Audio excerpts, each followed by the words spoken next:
Ahora le damos la bienvenida a la diputada nacional Nancy Picón, quien fue una de las protagonistas ayer en Cámara de Diputados, también en esta sesión muy caliente que tuvo la Cámara Baja, 135 voluntades a favor, 115 en contra para este proyecto de modernización laboral. Muy buenos días, diputada, bienvenida a la mañana de Amanecidos. Bueno, ¿cómo se vivió esta jornada tensa dentro y fuera del Congreso?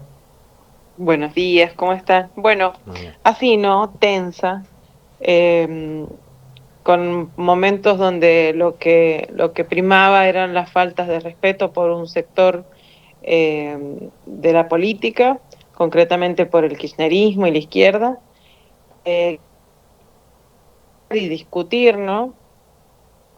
Con cuestiones que no tienen nada que ver con la ley. Y por otros momentos donde uno podía escuchar cada una de las exposiciones y las validaciones o no de los votos. Pero bueno, finalmente, entrada la medianoche, bastante entrada a la medianoche, pudimos terminar votando esta ley. Una ley bueno, que tiene más de 50 años, ha tenido algunas modificaciones a lo largo del tiempo, pero su estructura, su columna vertebral tiene más de 50 años y que por supuesto ya era obsoleta y no estaba acorde a los tiempos que vivimos. Uno de los artículos más cuestionados es este fondo de asistencia laboral para financiar las indemnizaciones en cuanto a los despidos.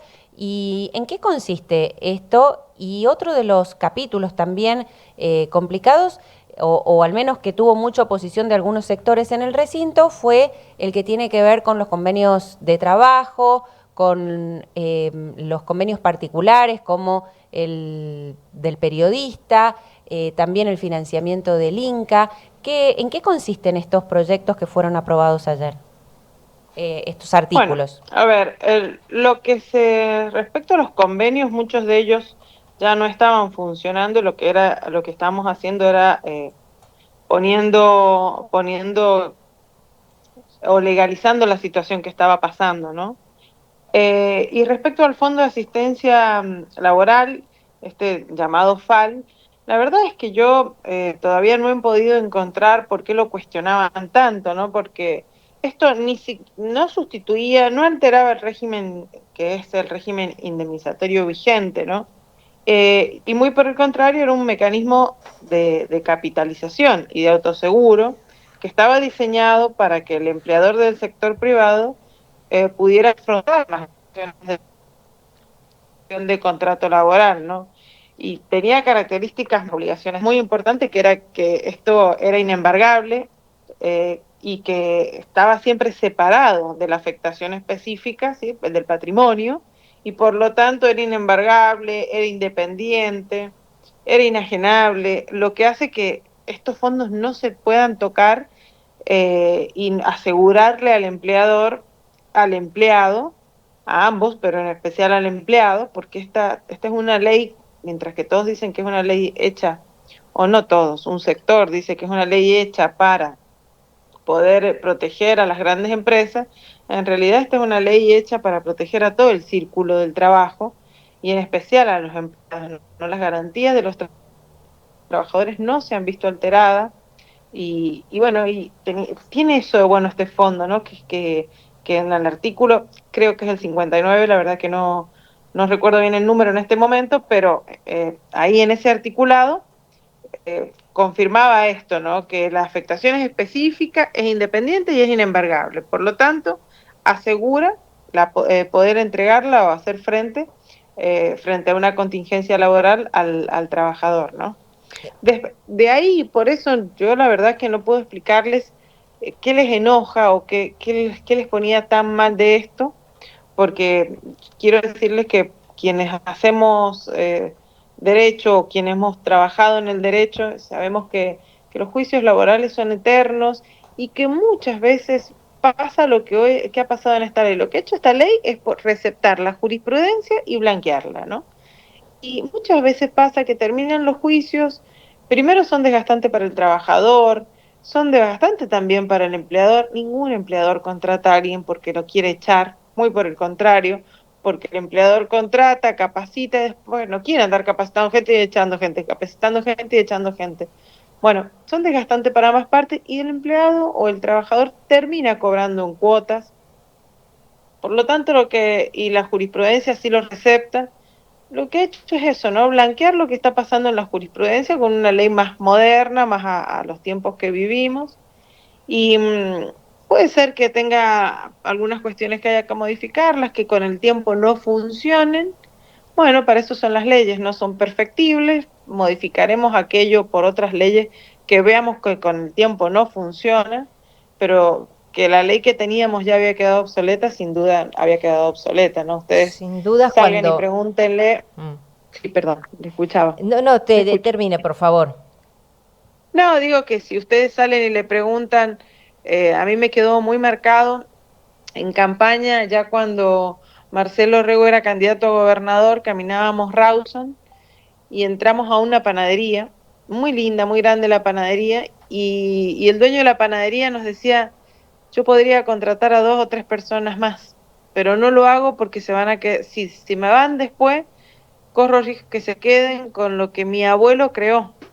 Entonces, pregúntenle a la gente si de verdad quiere trabajar o no, si puede estar peor de lo que está hoy, que el 45% de la masa laboral activa está en negro, y pregúntenle al empleador si no le sirve esta ley, que va a poder tomar más gente y que de esa manera va a poder generar un movimiento en la rueda económica tan necesario para todos, ¿no?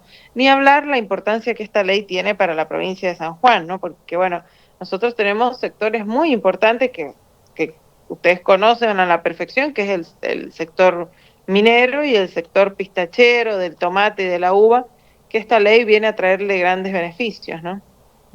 Y uno de los puntos que también fue bastante controvertido, porque empezaron a especular, bueno, ahora, ¿cómo se hace con esto del banco de horas? ¿O cómo se hace para establecer una jornada laboral? ¿De cuántas horas van a ser? ¿Cómo será el tema de las horas extras? ¿Cómo será la conveniencia con el empleador, trabajador-empleador? ¿Se podrá modificar en el transcurso, por ejemplo, del desenvolvimiento de sus tareas o tiene la posibilidad de asegurar que en determinadas horas trabaja y no que le modifiquen la jornada laboral? O sea, ¿con cuánta anticipación se le debe informar, por ejemplo, al empleado de que esa jornada va a sufrir alguna modificación o que va a tener que guardar esas horas que está haciendo de más? ¿Cómo va a ser eso en la implementación, según el texto de la ley? Bueno, sí, ese fue un tema desde el principio, ¿no? Generar, desde el desconocimiento de la propia ley, generar miedo en la gente. Los límites máximos de las jornadas siguen siendo 8 horas diarias, 48 semanales, ¿no? Puede existir por acuerdo voluntario y escrito entre partes, puede existir la generación del banco de horas, ¿no?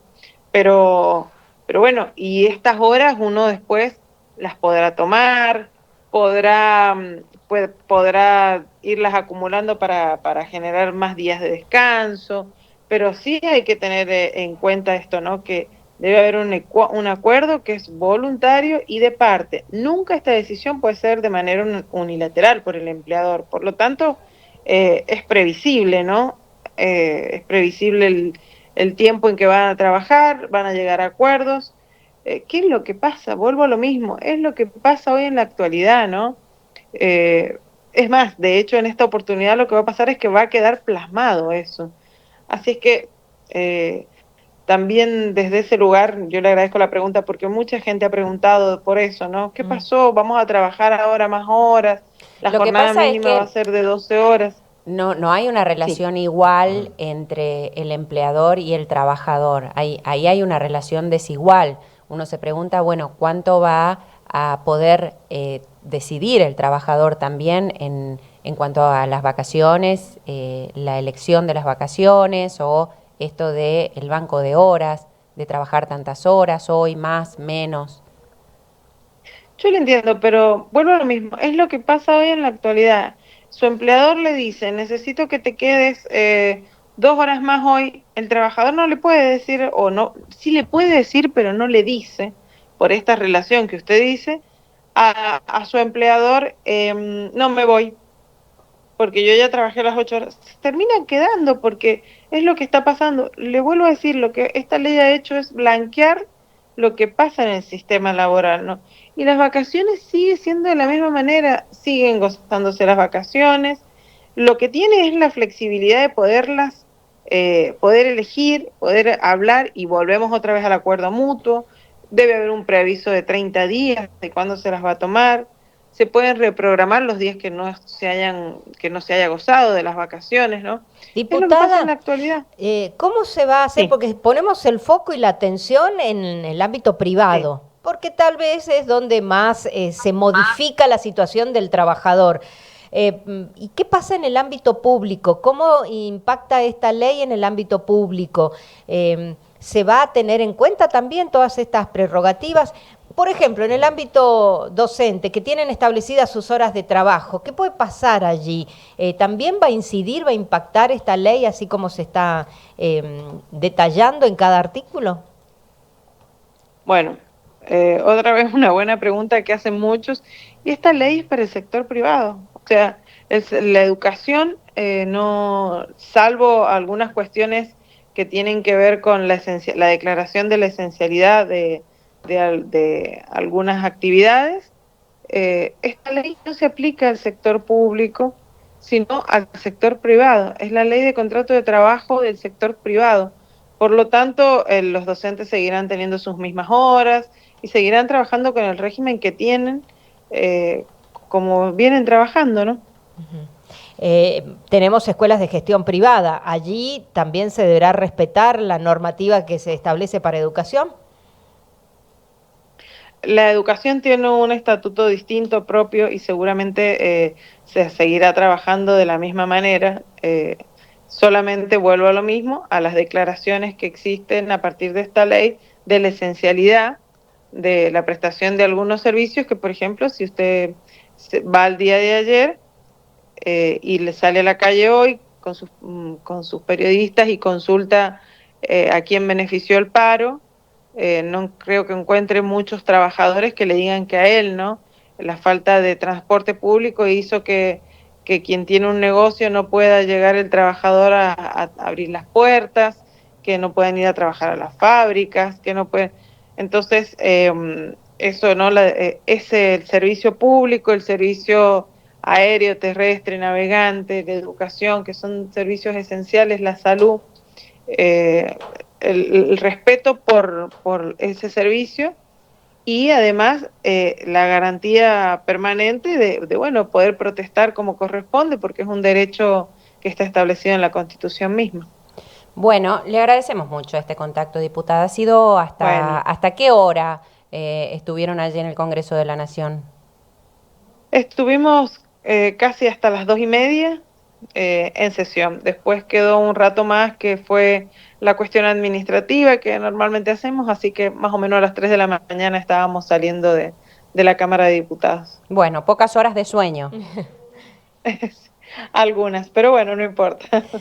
Por último, y para conocer su opinión respecto de este tema, doctora, en los últimos días fue noticia en Sonda Diario, en Telesol Diario, en nuestro medio, el tema del narcotest.